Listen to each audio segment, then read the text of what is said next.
ठीक है, तो सिमेज कैडी से लॉगिन नहीं होने पे हो सकता है कि आपका अटेंडेंस मार्क ना हो पाए। ठीक है, सर। इसलिए कि हमको जो जूम से जो डेटा मिलता है उसमें जो जो लोग सिमेज डॉट इन डोमेन से नहीं है उनका डेटा हमको नहीं मिलता है, इसलिए उनका अटेंडेंस नहीं बन पाएगा। ध्यान रहे आप, वो वैसे रिस्ट्रिक्शन हम लगाए थे। ठीक है, देखो अब क्या क्या बात किए थे।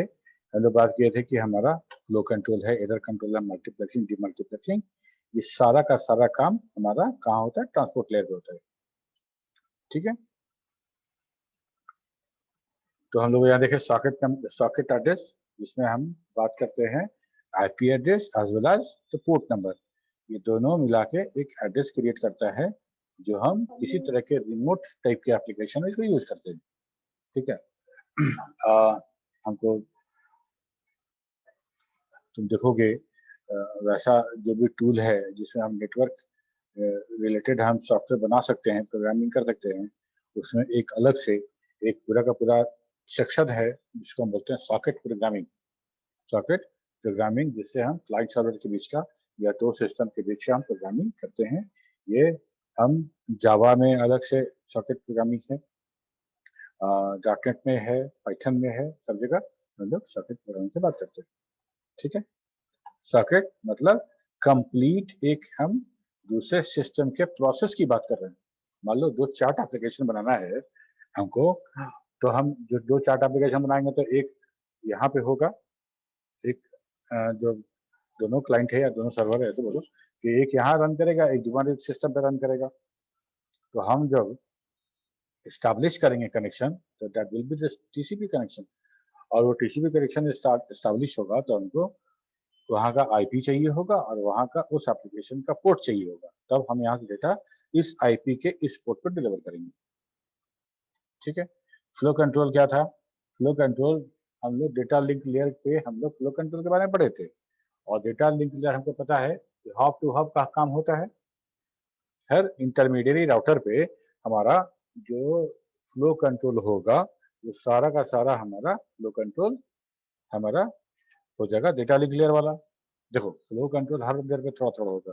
हम नेटवर्क लेयर पे नहीं बात किए थे कि कंजेशन कंट्रोल करेंगे फ्लो कंट्रोल करके, हम उसमें वार्निंग बिट भेज रहे थे, चोक पैकेट भेज रहे थे, hub to hub choke packet भेज रहे थे, लीकी पैकेट, ये सारा का सारा जो था congestion control, that means what, flow control. किसी न किसी तरीके से हम फ्लो कंट्रोल कर रहे थे। लेकिन वो फ्लो कंट्रोल जो था, हम लोग पहले ही बात की कि transport layer, network layer unreliable है, अनफेथफुल टाइप का है वो, और या बोलो कि इररिस्पॉन्सिबल है, गैर जिम्मेदार टाइप का। तो उस काम तो बहुत करता है, काम बहुत करता है, लेकिन थोड़ा सा अनरिलायबल है, रिलायबिलिटी उसके अंदर नहीं है। तो उसके कारण एक उसके ऊपर एक सुपरवाइजर उससे काम तो करवाए और साथ में रिलायबिलिटी भी ऑफर करे, ये काम है ट्रांसपोर्ट लेयर का। तो ट्रांसपोर्ट लेयर भी फ्लो कंट्रोल करेगा। फ्लो कंट्रोल करेगा क्यों? क्योंकि जब हम डेटा रिक्वेस्ट करेंगे, हम जाके हम यूट्यूब सर्वर पे जाते हैं और यूट्यूब पे हम गाना को प्ले करते हैं, तो मेरे मोबाइल पे गाना प्ले होता है मतलब स्ट्रीमिंग हो रहा है, या किसी तरह से किसी को रिक्वेस्ट करते हैं कि हमको ये फाइल डाउनलोड चाहिए, तो वो फाइल डाउनलोड होता है। तो हमको उसको कैसे पता कि हम किस डिवाइस से रिक्वेस्ट किए हैं, मेरा बफर क्या है, मेरा विंडो साइज क्या है, उसको कैसे पता? हो सकता है कि ना एक बार में इतना इतना फास्ट स्ट्रीम हो जाए मोबाइल में कि उसको लगे कि इसके पास पूरा का पूरा जबरदस्त रैम भाई होगा, बफर होगा, बहुत बढ़िया हो, और मेरे पास 8,000 का मोबाइल है, और उसमें 2 GB रैम है और बहुत कम रोम है, तो हो सकता है कि मेरा बफर बहुत कम है यूट्यूब के स्ट्रीमिंग को स्टोर करने के लिए। ठीक है, तो उस कंडीशन में क्या होगा, और मेरे पास बहुत अच्छा बफर है तब क्या होगा? दोनों कंडीशन में जब हम रिक्वेस्ट करते हैं, कि हमको डेटा चाहिए आपसे भेजिए, तो हम अपना capacity of storing that data वो भी भेजते हैं, मतलब विंडो साइज भी हम भेजते हैं। ठीक है, विंडो साइज हम भेजते हैं रिक्वेस्ट के साथ। ठीक, और उस विंडो साइज जो हम भेजेंगे उसको ओबे करना सेंडर के लिए एकदम मस्ट हो जाएगा, वो उसको ओबे करके वही विंडो साइज भेजेगा। ठीक, कहने का मतलब हम क्या करना चाह रहे हैं कि सेंडर इतना फास्ट डेटा ना सेंड करे कि रिसीविंग एंड पे वो फ्लडेड हो जाए और रिसीवर ओवरवेल्म हो जाए, ऐसा कुछ नहीं चाहिए। ठीक है, और नीचे वाला जो फ्लो कंट्रोल था वो हॉप टू हॉप का था, यहाँ सेंडर टू रिसीवर की बात कर रहे हैं। So we know that the flow control is done by the layer 2, that is data link layer, but flow control is also taken care by the transport layer. There is difference between these two flow controls. Data link layer flow control is for controlling hop to hop transmission, where we want to make sure that the routers are not overwhelming the next hop. ये था हमारा data link layer का. And flow control at transport layer applies to end-to-end transmission, where the source should not be pushing more data than the receiver can process. The sliding window of transport layer is byte oriented. Sliding जो transport layer है वो हर bite का information रखता है, bite by bite कितना byte data भेजा गया इस बात का इंफॉर्मेशन रखा जाता है, और नीचे का सारा लेयर या तो वो फ्रेम की बात करता है या तो डेटाग्राम या तो पैकेट की बात करता है। ठीक है, तो हमारा जो sliding window protocol, sliding window जो है ट्रांसपोर्ट लेयर का, वो बाइट ओरिएंटेड है, कितना बाइट भेजिए आप, विंडो साइज बनने का मतलब हम बाइट बताएंगे, और नीचे डेटा लिंक लेयर में जो विंडो साइज था वो फ्रेम के बारे में था। ठीक है, तो ये बाइट ओरिएंटेड है और डेटा लिंक लेयर जो है वो हमारा फ्रेम ओरिएंटेड है। ठीक है, internet connection is something. Transport layer sliding window is of the variable size, where as in the data link layer was a fixed size. Data link layer में एक बार जो साइज फिक्स हो गया वो size fix रहेगा। Okay, मान लो हम यहाँ पे मेरा अभी बफर कुछ बुक था, एंगेज था, फुल था, और बहुत कम बफर मेरा अभी था खाली। ठीक है, एम्प्टी। तो हम क्या किए कि हम सर्वर से रिक्वेस्ट किए, कुछ डेटा के लिए। ध्यान दो, सर्वर को रिक्वेस्ट किए और मेरा सारा का सारा रिसोर्सेज अभी ऑक्युपाइड था, तो हम विंडो साइज कम बताए उसको विंडो साइज कम बताए ताकि मेरा बफर अभी इतना ही है, तो आप इतना ही भेजिए हमको। ठीक है, तो इतना भेजा, सडनली तब तक मेरा कुछ काम मेरा खत्म हो गया और बफर मेरा थोड़ा फ्री हो गया, तो अब हम क्या करें, अब हम सेंडर को कह सकते हैं कि भाई थोड़ा सा विंडो साइज बढ़ाइए। ठीक है, तो इस तरह से अगर हम करेंगे तो हम विंडो साइज मेरा वेरिएबल हो जाएगा, कभी बड़ा कभी छोटा, और जब हम करेंगे तो हर बार हर तरह का होगा, और वो डिपेंड करेगा मेरे फ्री रिसोर्सेस पे। डेटा लिंक लेयर में ये चीज नहीं था, फिक्स था। और यहाँ पे हम लोग सिलेक्टिव रिपीट वाला, जो यहाँ इधर बैठो, काश इधर बैठो, तुम वहां बैठो। अच्छा, मोबाइल नहीं लाया हो?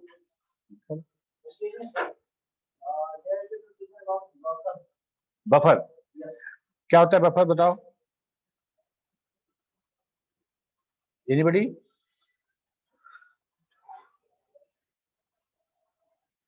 Sir buffer is like as RAM sir, हमारे अंदर हमारे प्रोसेस में कितना सारा काम कर रहा है, काम चल रहा है सर।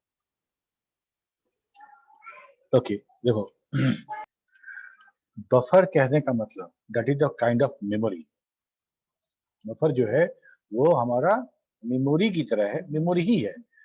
लेकिन होता क्या है कि जितना तुम इनपुट कर रहे हो डेटा, या जितना हम रिसीव कर रहे हैं, या जितना हम सेंड कर रहे हैं, वो सारा का सारा एक बार में तो नेटवर्क में पुश नहीं होगा, तो नहीं होगा। तो क्या होगा, तो हम क्या करें कि हर byte by byte okay okay करते रहेंगे। एक बार ओके करेंगे, सारा डेटा जो तुम्हारा जो विंडो साइज है उसके हिसाब से डेटा सेंड हो जाएगा यहाँ से। ठीक, तो उसका केयर हमको नहीं करना है, हम एक बार ओके करेंगे तो वो सारा का सारा डेटा मेरे नेटवर्क कार्ड के बफर में स्टोर हो जाएगा, और वो विंडो साइज के हिसाब से वो भेजता है, अपना जो नेटवर्क का स्पीड है, जो बैंडविड्थ है, उसके हिसाब से चला जाएगा। ठीक है, मान लो मेरे पास 1000 पेज का डॉक्यूमेंट है। ठीक है, हमको प्रिंट करना है, एमएस वर्ड खुला हुआ है, हम किए ओके, प्रिंट करके ओके कर दिए।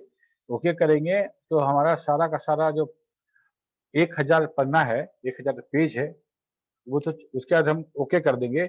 ओके करने के बाद हम एमएस वर्ड क्लोज कर देंगे, तो क्या मेरा प्रिंटिंग नहीं होगा? होगा तो MS वर्ड तो क्लोज हो चुका है, तो 1000 पेज अभी कहाँ है? सर वो बफर में है।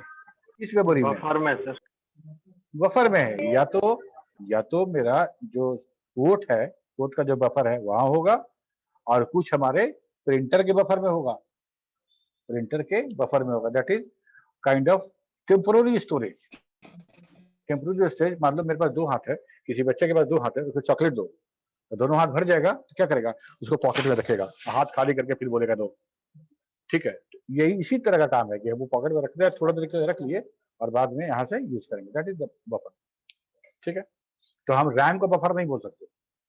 बफर हमारा रैम का पार्ट हो सकता है, रैम का पार्ट बफर हो सकता है, but RAM is not our buffer. वहां पे मेमोरी है, वहां पे सारा का सारा प्रोसेस वहां पे लोड होता है और ड्यूरिंग एग्जीक्यूशन वही बना रहता है ना। ठीक है,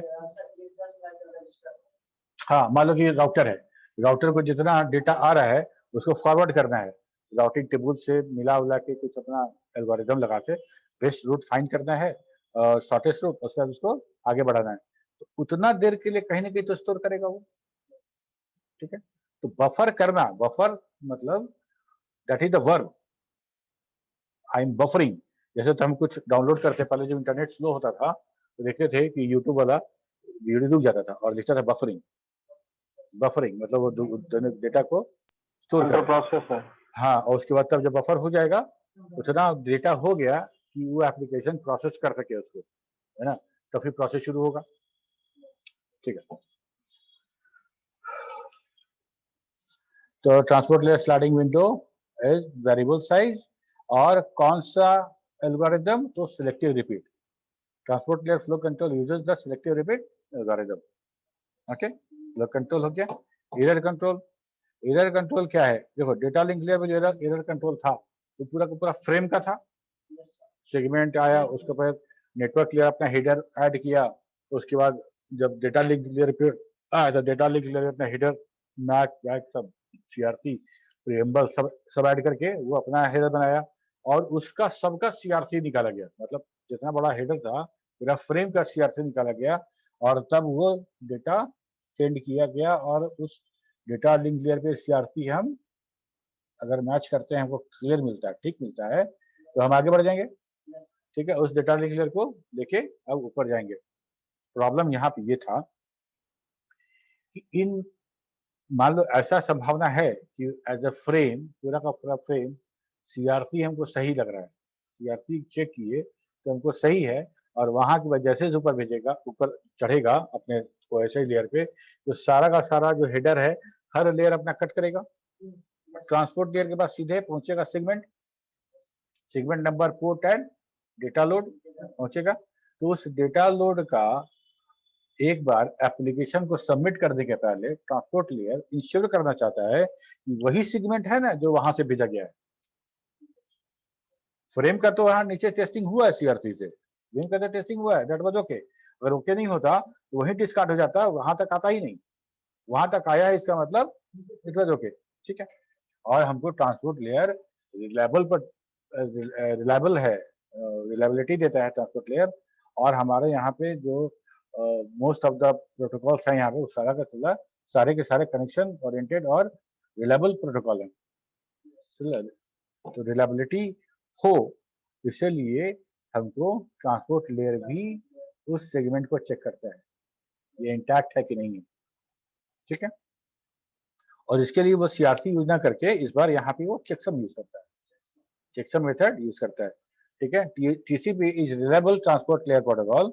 this means that an application program that delivers a stream of data to TCP relies on TCP to deliver the entire stream to the application program on the other end in the order without error and without any path loss or duplicated. ठीक है, ये काम हमारा इसका है transport layer का। The transport layer provides reliability using error control. Error control includes mechanism for detecting corrupted segment, lost segment, out of order segments and duplicated segment also.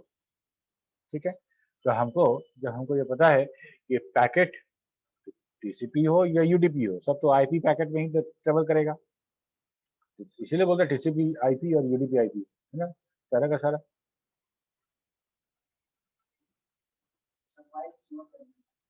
आवाज नहीं आ रहा है? मेरी आवाज नहीं आ रही है क्या?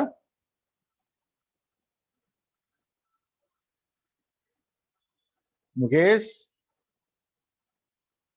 ये सर आवाज सर बहुत कट कट के आ रहा है सर। कट कट क्या रहा है? अच्छा, ये इंटरनेट कनेक्शन जर्नलिस्ट तो बोल दिख रहा है बार बार, हो सकता है कुछ नेटवर्क का इश्यू हो। ठीक है, हैं? ओके, तो क्या कर रहे थे? हाँ, तो अगर हमको आईपी जो डेटाग्राम पैकेट है उसी से पैकेट डिलीवर होने वाला है, और वो हमको पता है कि हर पैकेट इंडिविजुअली रूट होता है, और वो इंडिविजुअली रूट होने के बाद वो आउट ऑफ ऑर्डर भी मिल सकता है। ठीक है, तो उसको आउट ऑफ ऑर्डर को असेंबल करना, आउट ऑफ ऑर्डर को इन ऑर्डर कर देना, अगर डुप्लीकेट पैकेट अगर मिल गया है तो उसको ठीक करना, उसको फिर हम लोग को डिस्कार्ड करना, ये सारा का सारा काम जो है एरर कंट्रोल में सब आता है। एरर कंट्रोल में सब आता है, सिर्फ बिट अंदर का अल्टर हो गया हो, सिर्फ वही नहीं है, यहाँ पे एरर कंट्रोल में सब काम होगा। डुप्लीकेट पैकेट को डिस्कार्ड किया जाएगा, और असेंबल करने के पहले देखा जाएगा कि सारा का सारा पैकेट इन ऑर्डर है कि नहीं है।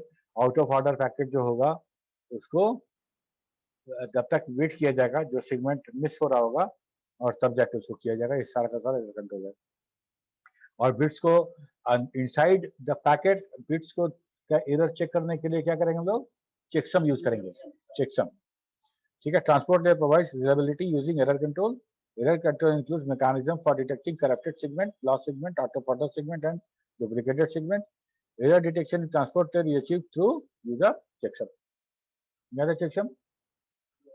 सारे बिट्स को हम लोग पूरा जो डेटा का लेंथ था उसको हम लोगों ने बराबर बिट्स में चेंज कर, नंबर ऑफ बिट में चेंज कर दिया था, और सारे बिट्स को जोड़ रहे थे, सारे बिट को जोड़ रहे थे, और उतने ही बिट में होना चाहिए। उससे अगर जो हमारा जो कैरी आ रहा था उसको वापस जोड़ दे रहे थे उसमें। ठीक है, ऐसे जोड़ते जोड़ते जो फाइनल मिलता था हमको, उसको हम लोग कॉम्प्लीमेंट कर देते थे, और वो हमारा चेकसम होता था। जीरो के उसको डेटा इक्विवेलेंट के होता साथ हम लोग अपेंड करके पूरा डेटा भेजते थे। ठीक है, अगर 8-8 बिट का अगर हम लिए हैं, 3 चंक लिए हैं, तो 8 के 24 और 8 बिट और, तो 8 चौका 32, तब टोटल 32 बिट जाएगा, जिसमें लास्ट का 8 बिट जो होगा वो चेकसम होगा।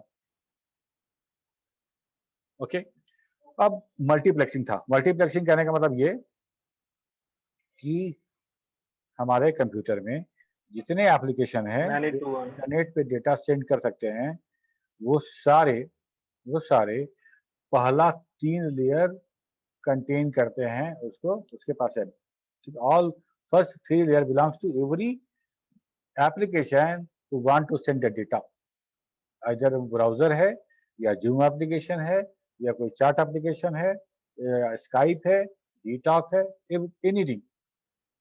ठीक है, तो एप्लीकेशन लेयर, एप्लीकेशन का बाद जहां पे हम डेटा इंटर करेंगे वो एप्लीकेशन वाला पोर्शन हो गया, और उसके बाद जैसे ही सेंड बटन दबाएंगे तो वो जो डेटा जो मेल में हम लिखे हैं वो कैसे जाएगा? वो इनकोडेड होगा, किसी न किसी तरह से इनकोड किया जाएगा, इसकी से हो या कि what is checksum? Who is asking? Devashish? Yes sir. Devashish, हम लोग डेटा लिंक लेयर में देखे थे, सर हम लोग सीआरसी के बारे में बताए थे। सीआरसी भी देखे थे, चेकसम भी देखे थे, और हम लोग वहां पे पैरिटी वाला भी देखे थे। हाँ, पैरिटी देखे थे, और 2D पैरिटी भी देखे थे।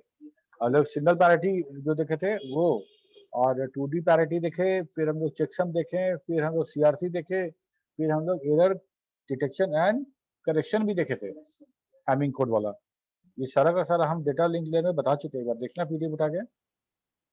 ठीक है। ठीक है, हाँ, जैसे सीआरसी था, हम लोग रिडंडेंट बिट कैलकुलेट करते थे और उसको भेज देते थे, और सेम प्रोसेस में रिसीवर भी वही काम करता था, रिसीवर वही काम करता था, और दोनों जो रिडंडेंट बिट है एरर कंट्रोल के लिए, अगर मैच कर गया तो हम कहेंगे कि डेटा हमारा सही है, अगर दोनों मैच नहीं किया तो डेटा गलत बोल देंगे। ठीक है, यही मेन सिंपल तरीका यही है कि तुम कुछ लिख के भेजो, और हमको पता है कि तुम क्या लिख के भेजोगे, तो डेटा के आधार पे हम भी कंप्यूट करेंगे उसको, और तुम जो कंप्यूट किए और हम जो कंप्यूट किए दोनों अगर बराबर है, इसका मतलब तुम जो डेटा तुमको था वही डेटा हमको भी मिला है। अगर हम कंप्यूट करें वो तुम्हारे एरर कोड से नहीं मैच कर रहा है, इसका मतलब डेटा रास्ते में हमारा कुछ अल्टर हो गया, कुछ चेंज हो गया है, इसीलिए हम जो कंप्यूट कर रहे हैं एरर कोड वो डिफरेंट कंप्यूट हो रहा है। इस तरह से हम लोग बात करते हैं। ओके, तो मल्टीप्लेक्सिंग क्या था? मल्टीप्लेक्सिंग मतलब कि अगर एक लाइन है और मल्टीपल डेटा है। याद करो फिजिकल लेयर पे हम लोग मल्टीप्लेक्सिंग देखे थे, वहां क्या कर रहे थे, अलग अलग फ्रीक्वेंसी के डेटा को हम लोग मल्टीप्लेक्स करके एक सेम चैनल पे सेंड कर रहे थे। अलग अलग क्यों नहीं कर रहे थे? अलग अलग इसलिए नहीं कर रहे थे कि हमारा बैंडविड्थ बहुत ज्यादा था और एक कोई सेंडर उस बैंडविड्थ को यूटिलाइज नहीं कर सकता था। तो अगर बारी बारी से भेजेंगे, अगर बारी बारी से, जैसे कि हम लोग टाइम डिवीजन मल्टीप्लेक्सिंग में करते थे, ठीक है, टाइम डिवीजन मल्टीप्लेक्सिंग में भी यही काम करते थे कि एक टाइम में तुम भेजोगे, दूसरे टाइम में वो भेजेगा, ऐसा चलेगा।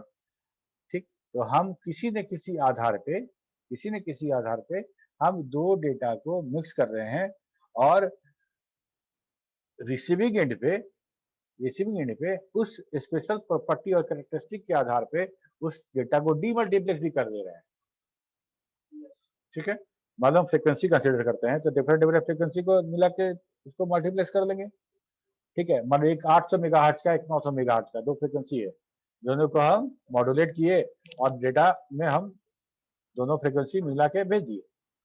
ठीक है, वहां जो हमारा जो डीमल्टीप्लेक्सर होगा वो अलग अलग फ्रीक्वेंसी के डेटा को अलग अलग कर देगा। जैसे देखो, ध्यान देना, हमारा जो रेडियो होता है, रेडियो, पहले रेडियो चलता था ना, मीडियम वेव शॉर्ट वेव वाला, ठीक, तो उसको तो सारा का सारा फ्रीक्वेंसी मिलता था।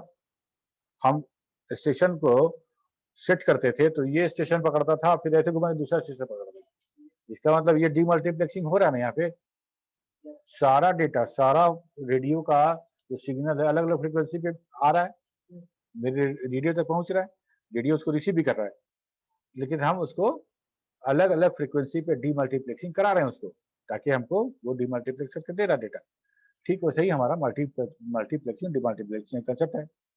यहाँ पे क्यों जरूरी है, देखो अभी क्या है कि जितना एप्लीकेशन है उसके बाद पहला तीनों लेयर तो है, एप्लीकेशन लेयर है, उसके बाद एप्लीकेशन के बाद उसी डेटा को वो प्रेजेंटेबल फॉर्म में सिमेंटिक्स में कन्वर्ट करेगा, तो प्रेजेंटेशन लेयर हो गया। इनपुट करेगा ना, ए को कैसे भेजेगा, ए को कैसे भेजेगा, ए को कैसे भेजेगा, तो ए के हमको पता है ए का एस की वैल्यू कुछ होता है, एस की वैल्यू होता है, बीडीआईसी वैल्यू होता है, और एक और मल्टी लैंग्वेज वाला होता है।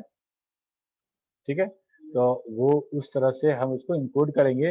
इंकोड करने के बाद अब हम उसको सेशन लेयर में देंगे। सेशन मतलब सेशन मेंटेन करने का काम। ओके, हम प्रेजेंटेशन सेशन लेयर में आएंगे तो बताएंगे सेशन के बारे में, और इतना काम करने के बाद तब उसका काम खत्म। अब उसको वो डेटा अब ऑपरेटिंग सिस्टम के हवाले कर देना है। ठीक है, पहला 3 लेयर ऑपरेटिंग सिस्टम उसके लिए कोई रिस्पॉन्सिबिलिटी नहीं रखता है। एप्लीकेशन, प्रेजेंटेशन एंड सेशन, ये एप्लीकेशन को खुद मेंटेन करना है, वो एप्लीकेशन खुद जाने। ठीक, उसके बाद वो डेटा जो आया वो कहाँ चला गया, वो चला गया ट्रांसपोर्ट लेयर। तो ट्रांसपोर्ट लेयर के ऊपर में बहुत सारा एप्लीकेशन रन कर रहा है, बहुत सारा एप्लीकेशन जो है, सबको सर्विस चाहिए ट्रांसपोर्ट लेयर का। ठीक है, तब क्या होता है कि ट्रांसपोर्ट लेयर को होता है ठीक है कोई बात नहीं, हम सबको सर्विस करेंगे, आप अपना अपना डेटा हमको भेजिए।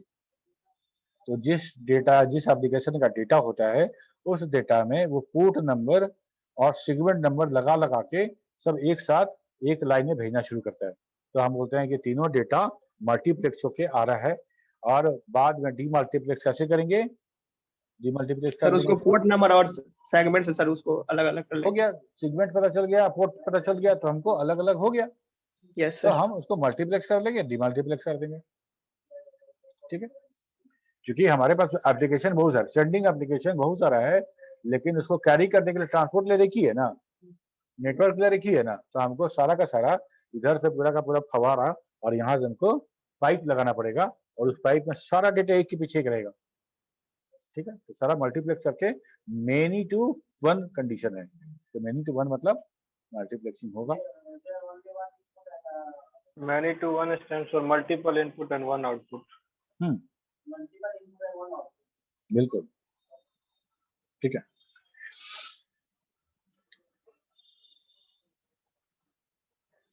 ठीक है, तो यहाँ मल्टीप्लेक्सिंग हो गया, डीमल्टीप्लेक्सिंग भी इसी तरह से हो जाएगा बाय द प्रोसेस। किसी न किसी कोई ना कोई एक प्रॉपर्टी होगा जिसके आधार पे हम जिसको लेके हम मल्टीप्लेक्स भी करेंगे, उसी को लेके हम डीमल्टीप्लेक्स भी करेंगे। तो यहाँ पे हम उसको पोर्ट नंबर ले रहे हैं, तो पोर्ट नंबर से हम उसको फिर डीमल्टीप्लेक्स भी करेंगे।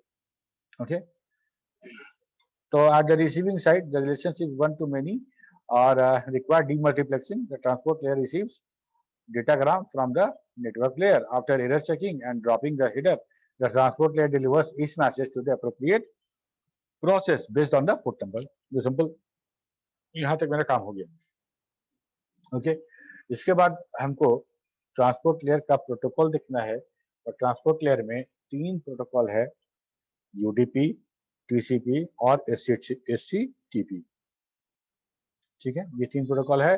और अभी हम डेटा इंटरनेट की बात करें या डेटा कम्युनिकेशन अभी का हम बात करें, तो टीसीपी और यूडीपी अकेले मिलके सारा का सारा नेटवर्क का भार संभालेंगे। ठीक है, तो हम लोग सबसे पहले यूडीपी देखते हैं क्या है। यह हमारा ये पूरा का पूरा स्टैक है हमारा प्रोटोकॉल का, एप्लीकेशन लेयर का ये सब है। और यहाँ से हमारा ये 3 मिलता है हमको, ट्रांसपोर्ट लेयर का प्रोटोकॉल, और उसके बाद हमको नेटवर्क लेयर के प्रोटोकॉल में मिलता है, और ये हमारा नीचे वाला है सब लाइन और टेक्नोलॉजी। ठीक है, तो इसमें से जितना एप्लीकेशन लेयर है वो सारा का सारा कौन कौन सा यूज करेगा। तो कोई एप्लीकेशन जो है टीसीपी यूज करता है, कोई एप्लीकेशन यूडीपी यूज करेगा, कोई एचटीटीपी यूज करेगा। वैसे एचटीटीपी बहुत ज्यादा पॉपुलर नहीं हुआ, लेकिन है बहुत काम का चीज। और इस तरह से हमारा सारा एप्लीकेशन आइदर यूजिंग टीसीपी और यूडीपी और any transport layer protocol and connecting it with the IP internet protocol, और ये हमारा डेटा सेंड होता है। ठीक है, तो हम टीसीपी जो है, टीसीपी पैकेट जो होगा या यूडीपी पैकेट जो होगा, वो आईपी पैकेट के अंदर बैठ के ट्रेवल करेगा। आईपी के अंदर, क्योंकि आईपी मतलब डेटाग्राम, डेटाग्राम मतलब आईपी एड्रेस, आईपी एड्रेस मतलब सारा का सारा राउटिंग इंफॉर्मेशन। ये बगैर आईपी के टीसीपी तो नहीं ट्रेवल कर सकता। ठीक है, टीसीपी क्या कंटेन करेगा, वो पोर्ट नंबर कंटेन करेगा, है ना, वो पोर्ट नंबर कंटेन करेगा, वो सेगमेंट कंटेन करेगा, वो सीक्वेंस नंबर कंटेन करेगा, कितना बाइट भेजा गया, एक्सेट्रा एक्सेट्रा। लेकिन रास्ता जो है, रास्ता में कहां से कहां जाना है, ये कंटेन कौन करेगा, तो आईपी। तो that's why TCP along with the IP it make complete sense, तो हम बोलते हैं टीसीपी आईपी। ठीक है, सेम चीज यूडीपी के साथ भी है। UDP along with the IP it sends packet, UDP IP, तो यूडीपी आईपी। एचटीटीपी भी के साथ भी वही है, बगैर आईपी के, बगैर नेटवर्क लेयर के हमारा ये पैकेट नहीं काम करेगा। ठीक है, तो हम ऐसा कहें कि हम इधर एप्लीकेशन लेयर को अगर बात करते हैं, तो कोई एप्लीकेशन जो टीसीपी के द्वारा जाएगा, तो वो टीसीपी के अंदर बैठेगा, मतलब टीसीपी नाम का एक क्या कहते हैं, एक बोगी है, उसके अंदर वो एप्लीकेशन लेयर बैठेगा, और इस टीसीपी को ये इंजन खींच के लेके जाएगा। ठीक है, ये पूरा का पूरा सिनेरियो कुछ इसी तरह का है। ठीक है, ये सारा का सारा हमारा प्रोटोकॉल है, एप्लीकेशन लेयर, और किसी न किसी तरह का ट्रांसपोर्ट लेयर प्रोटोकॉल यूज कर रहा है, और सब उसको आईपी का सहारा लेके हम इस तरह से भेज रहे हैं। ठीक, तो सबसे पहले देखते हैं यूजर डेटाग्राम प्रोटोकॉल क्या है। User datagram protocol is a connectionless unreliable transport layer protocol. Connectionless को समझाने की आवश्यकता है नहीं। कनेक्शनलेस करने का मतलब क्या, कि सेंडर और रिसीवर के बीच किसी तरह का कोई सिंक नहीं है, कोई सिंक्रोनाइजेशन नहीं हो रहा है। सेंडर को नहीं पता कि हमको, सॉरी, रिसीवर को नहीं पता कि हमको सेंडर कुछ भेजा है। ठीक है, वो पैकेट उसके पास घूमते फिरते पहुंचेगा। ठीक उसी तरह से लेटर के जैसा, या एसएमएस के जैसा, या व्हाट्सएप मैसेज के जैसा, हमको नहीं पता है। नोटिफिकेशन आता है तो भले पता चल जाए, लेकिन हम उसके लिए हम कभी लिंक्ड अप नहीं होते हैं, और ना सिंक्रोनाइजेशन मोड में या कनेक्शन ओपन करके होते हैं, जैसा कि हम फोन के लिए करते हैं। तो user datagram protocol connectionless unreliable transport layer protocol which simply provides process to process communication, it performs very limited error checking. ठीक है,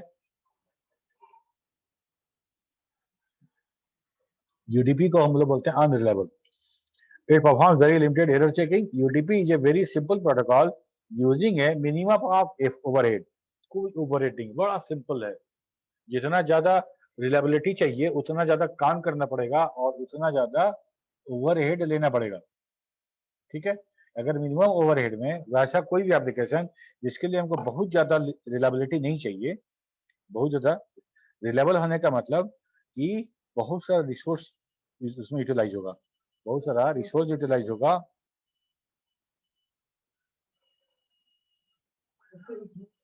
Process to process communication. Yes, Process to process communication is process to process communication means. connection. अच्छा, पिछला बहुत class तुम नहीं किए हो, बोलो ना. ओके, प्रोसेस का मतलब क्या होता है? Process.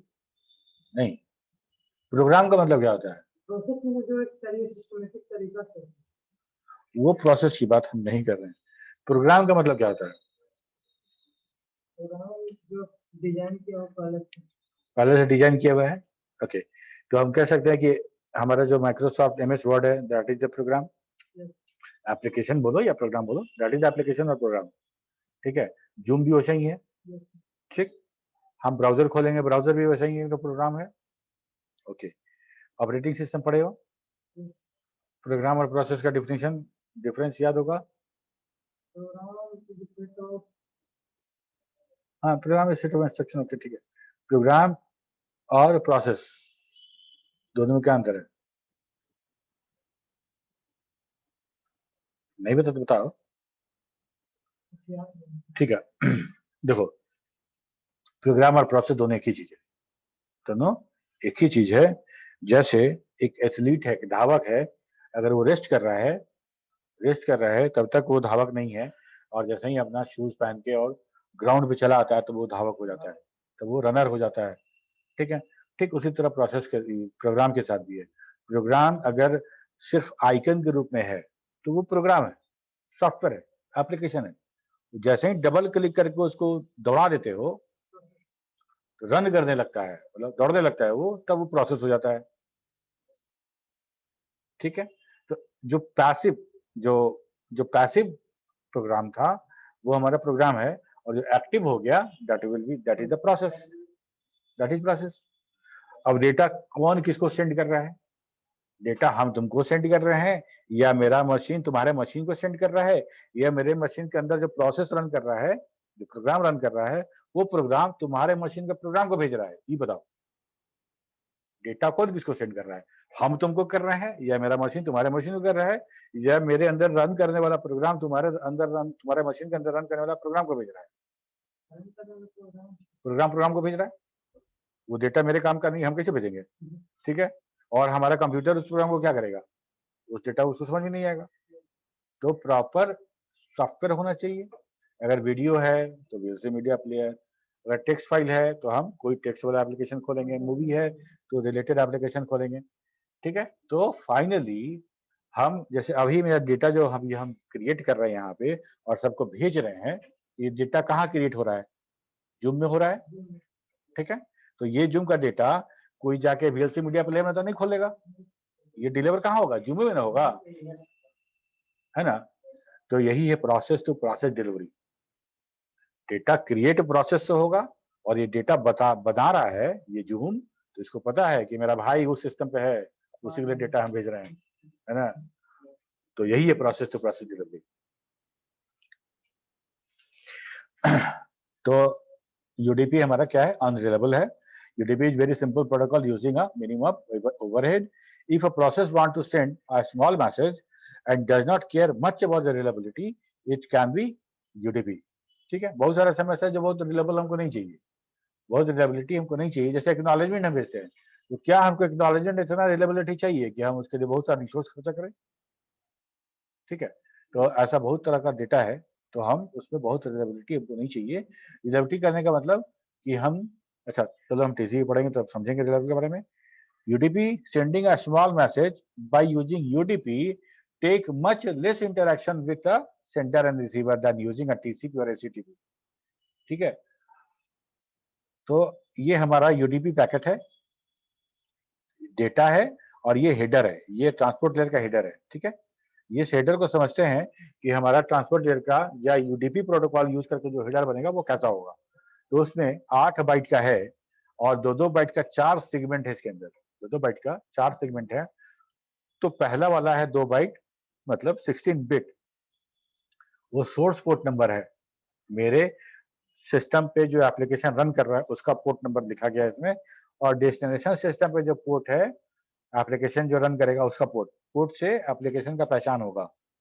इसको अगर चेंज कर दिया जाए तो ये डेटा किसी और एप्लीकेशन को डिलीवर हो जाएगा।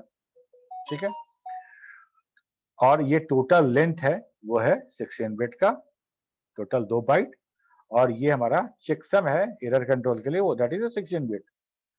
UDP error control checksum use कर भी सकता है और नहीं भी कर सकता है, इसको पूरी आजादी है। इस बात की पूरी आजादी है कि UDP अगर चाहे तो एरर कंट्रोल करे, क्योंकि एरर कंट्रोल तो मेरा बहुत बड़ा error control data link layer पे हो ही जा रहा है, डेटा लिंक लेयर पे बहुत बड़ा एरर कंट्रोल हो जा रहा है। इसलिए UDP अगर एरर कंट्रोल ना भी करे, चेकसम नहीं भी करे, तो मोस्ट ऑफ द केसेस में डेटा उसका गड़बड़ नहीं होगा।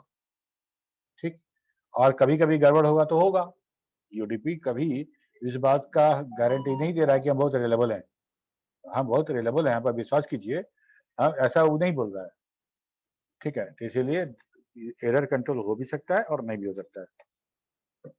Source port number at destination port number, these are the port numbers used by the process running on the source host.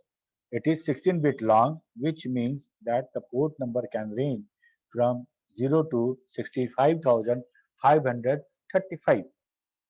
ठीक है, 16 bit to the power 16, to the power 16 करोगे तो यही वैल्यू आएगा। लेंथ वाला जो था वो था 16 bit field that define the total length of the datagram, user datagram. ठीक है, एंड प्लस डेटा, दोनों मिला के, हेडर भी और प्लस डेटा भी, सब मिला के कितना है उसका लंबाई है, कितना साइज है, कितना लेंथ है वो बताएगा। The 16 bit can define a total length of to the power 16। 16 bit है तो 16 बिट में हम कितना दिखा सकते हैं, मैक्सिमम टू द पावर 16 मतलब 65,535 बाइट हम बता सकते हैं। ठीक है, तो checksum, this field is used to detect error over the entire user datagram, header plus data सब। ठीक है, हेडर प्लस डेटा सब में हम सेगमेंट नंबर को भी टेस्ट कर दिए, पोर्ट नंबर को भी टेस्ट कर दिए, डेटा को भी टेस्ट कर दिए, ये सब मिला के हमको चेकसम में हम इसको भेजते हैं। UDP प्रोटोकॉल चूंकि अनरिलायबल है तो कैसे कैसे डेटा के लिए और किस किस काम के लिए इसका यूज करेंगे। UDP is suitable for a process that requires simple request response communication with little concern for flow and error control. हम तुमसे रिक्वेस्ट किए और हमको रिस्पांस मिला। ठीक है, हम ब्राउजर खोले, यूजर नेम दिए, पासवर्ड दिए, ओके किए, हमारा यहाँ से रिक्वेस्ट गया सर्वर को। ठीक है, सर्वर को गया, वहां जाके यूजर नेम पासवर्ड सबमिट किया और चलाया। तो अब वहां से हम रिक्वेस्ट करके भेज दिए यूजर नेम पासवर्ड, अब जो सर्वर है उसको टेस्ट करेगा और वो हमको रिप्लाई भेजेगा कि यू आर ऑथेंटिकेटेड। ठीक है, तो इसके लिए हमको कनेक्शन ओपन करके रखना की आवश्यकता नहीं थी। ठीक है, तो इस तरह का जो सिंपल रिक्वेस्ट एंड रिस्पांस वाला जो काम होगा वो हम UDP से करेंगे। उसके लिए हम बहुत ज्यादा रिसोर्स खर्च करके हम बहुत एस्टैब्लिश कनेक्शन बनाए, ऐसा नहीं करेंगे। ठीक है, बहुत कॉस्टली है, TCP का जितना भी डेटा है, जितना भी हम ट्रांसमिशन करते हैं दैट इज वेरी कॉस्टली, समझेंगे क्यों। It is not used for the process that needs a send bulk data, bulk data अगर सेंड करना है उसके लिए उसको यूज नहीं करते हैं। UDP is suitable for the process with internal flow and error control mechanism. For example, the trivial file transfer protocol process includes flow and error control. UDP is suitable transport protocol for multicasting. Multicasting capability is embedded in the UDP software but not in the TCP software. UDP is used for the management process such as SNMP. UDP is used for routing update protocol such as routing information protocol RAP. Routing table का जो sharing हो रहा था, that is also UDP. ठीक है, that is also UDP. Simple अगर हम समझे तो अगर हम कनेक्शन ओरिएंटेड डेटा सेंड कर रहे हैं, कनेक्शन ओरिएंटेड डेटा सेंड कर रहे हैं, डेड ट्रांसमिशन कंट्रोल प्रोटोकॉल, और बगैर किसी तरह का कनेक्शन एस्टैब्लिश किए कनेक्शन लेस काम कर रहे हैं तो यूडीपी. अब बोलो तो बोलो. बल्क डेटा करने का मतलब एक साथ ज्यादा डेटा, एक साथ बहुत ज्यादा डेटा अगर हम भेज रहे हैं, बल्क डेटा. अब जैसे हम यूजर नेम पासवर्ड भेजे, तो हमको वो बहुत छोटा सा डेटा था. ठीक है, लॉगिन अगर हम सक्सेस हो जाता है तो हमको सेशन आईडी और हमको मेल वाला जो स्क्रीन है वो हमको मिल जाएगा. वो डाटा बहुत छोटा डेटा. ठीक, अब हमको 5वां नंबर मेल पढ़ना है, क्लिक करेंगे, ये 5वां नंबर मेल और साथ में सेशन आईडी, ये हम फिर रिक्वेस्ट करेंगे उसको, बहुत छोटा सा डेटा. ठीक, तो इस तरह का जो छोटा डेटा का जो ट्रांजेक्शन है, उसके लिए हम बहुत सारा रिसोर्स खर्च करके टीसीपी कनेक्शन क्यों बनाएंगे? ठीक है, टीसीपी कनेक्शन हम क्यों बनाएंगे? तो इसलिए उस तरह का जितना भी हमारा काम है तो वो काम हम यूडीपी से कर देंगे. उसमें बहुत कम रिसोर्स मेरा खर्च होता है और बहुत हम काम बहुत सस्ते तौर पे कर लेते हैं. अब हमको बात करना था कि ऐसा भी तो हमको कनेक्शन चाहिए था जिसमें हम जो सर्किट स्विचिंग जो पढ़े थे वैसा भी हम काम कर सकें. हम वैसा एप्लीकेशन भी जो चैट एप्लीकेशन है या टेली कॉन्फ्रेंसिंग वाला है या टेलीफोनी है, इंटरनेट टेलीफोनी है, जो वीओआईपी वगैरह जो बात करते हैं हम लोग, वैसा वाला काम तो हम यूडीपी से तो नहीं कर सकते. हमको 1 घंटा तुमसे बात करना है फोन पे, ठीक है, वीओआईपी लगा के, है ना, इंटरनेट टेलीफोनी लगा के 1 घंटा बात करना है, या 1 घंटा हमको अभी हाँ वीडियो कॉन्फ्रेंसिंग करना है 1 घंटा. ये बहुत बड़ा डेटा होगा, ये बहुत बड़ा डेटा होगा, और इस डेटा में हमको जिटर बहुत कम रखना पड़ेगा. और इसको यूडीपी पैकेट बनाएंगे तो वो हर अलग अलग चैनल से होता हुआ जाएगा, अलग अलग राउटर से हर पैकेट डेटाग्राम होगा तो यूजर डेटाग्राम अलग अलग रूट से जाएगा. ठीक है, तो हो सकता है कि 5वां सेकंड वाला जो लेक्चर है वो 10वां सेकंड के बाद पहुंचे, संभव है. ठीक है, तो उस तरह का जितना डेटा कम्युनिकेशन है, इस तरह का जितना डेटा कम्युनिकेशन जिसमें फुल रिलायबिलिटी चाहिए, और स्पेशली इस तरह का डेटाबेस, इस तरह का जो हमारा सॉफ्टवेयर है जो हमारा इंटरैक्टिव हो, चैटिंग जैसे हमारा है, और जो रियल टाइम हो, इस तरह का जो भी होगा वो सारा का सारा हमारा ट्रांसमिशन कंट्रोल प्रोटोकॉल के अंतर में आएगा. ठीक है, तो चूंकि हमारा ट्रांसमिशन कंट्रोल प्रोटोकॉल टीसीपी है, वो कनेक्शन ओरिएंटेड है. कनेक्शन ओरिएंटेड है, हम लोग पढ़े थे ट्रांसपोर्ट लेयर जो शुरू किए थे कि कनेक्शन लेस और कनेक्शन ओरिएंटेड. तो कनेक्शन ओरिएंटेड